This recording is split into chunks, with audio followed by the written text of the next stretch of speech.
Hi, everybody. Thank you so much for tuning in. Before we get started with talking about Social Security cost of living adjustments, I want to remind you to subscribe to my YouTube channel if you like what you hear. And please share this information with any current or future Social Security beneficiaries who you feel could benefit from this information. So, today we're going to be talking about the Social Security cost of living adjustment, what it is, where it comes from, how it's determined, what cost of living adjustments have happened in the past, and how much you can expect for next year. So, ever since 1975, Social Security benefits have risen according to a specific cost of living adjustment formula. Every year, Social Security benefits are designed to keep up with inflation. The more seniors have to spend on daily living expenses, the more money they get from Social Security, so their lifestyle isn't affected year after year. That's the theory.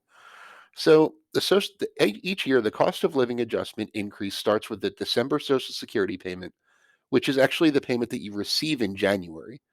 So whatever cost of living adjustment is determined in the later half of this year will go into effect with the Social Security check that you get in January 2023. So how is this determined every year? The Social Security cost of living adjustment, or COLA as it's normally abbreviated, is based on inflation.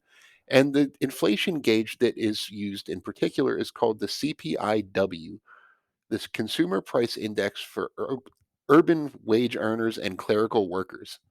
That's a mouthful. So, this is basically designed to track the cost of living of the average worker. Um, it's not the ideal measure of inflation for senior citizens, is the kind of the downside. There are several versions of the Consumer Price Index. The most widely used one is called the CPI/U, which is for all urban consumers, designed to kind of be the cost of living gauge for everybody. Then there's one called the CPIE, the Consumer Price Index for the elderly.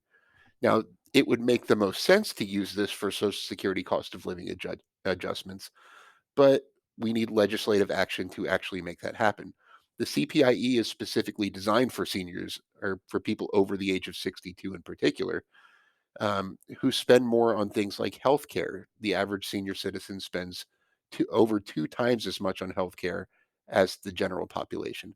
They also spend more as a percentage of their income on housing.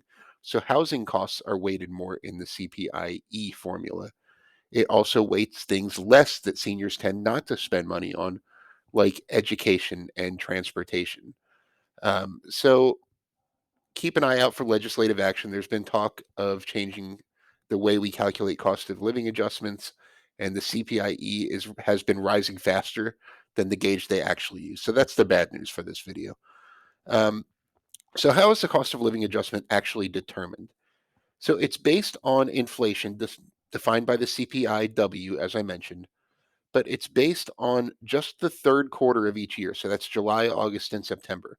So what they do is they take the measured inflation rate in July, August, and September of the current year and compare it to the same cost of living in the last year we had a cost of living adjustment. Usually these happen every year, but as you'll see in a minute, they don't happen every single year because there's not inflation in every year. So, in other words, if the consumer price index is 100 last year and 110 this year, that would be a 10% cost of living adjustment if that happened in the third quarter. So we haven't seen much third quarter data yet. We're actually in the middle of the third quarter right now. We recently saw July cost CPI data. The CPIW increased 9.1% year over year in July. So that's a good sign for retirees that their income is going to get a big jump next year. If there's no increase in the CPI in a given year, there's no cost of living adjustment. Makes sense. No inflation. You don't need to increase Social Security payments, but it never goes backwards. It's important to understand. Even if we have deflation or negative inflation, there's not a negative cost of living adjustment. It would just be zero in that year. We'll get a better idea of what to expect for next year when August data comes out in a few weeks. The August CPI data release is expected on the 13th of September. So, recent cost of living adjustments, just for context, in 2021, it was the highest we've seen in a long time. We had a 5.9% cost of living adjustment, meaning that the CPIW in the third quarter of 2021 was 5.9% higher on average than it was in the third quarter of 2020. In 2020, there wasn't a ton of inflation. So the cost of living adjustment seniors got was just 1.3% compared to 2019 to 2020. The last year where we had no cost of living adjustment was in 2015, when there was no inflation or negative inflation by the CPIW measure. So, how much should you expect in 2023? Which is probably why most people are tuning into this. They want to know how much more money they're going to get. As I mentioned, the CPIW rose by 9.1% in July. It's impossible to say for sure what next year's cost of living adjustment will be until we see the CPI data for both August and September. So we can average those three together and compare them to the average in 2021's third quarter. So until we see that, we won't know exactly. Most estimates call for a range of 8.9% to 9.5% for next year's cost of living adjustment. If there's no more inflation in August and September, the lowest it would be at this point is 8.9%, assuming that we don't see deflation.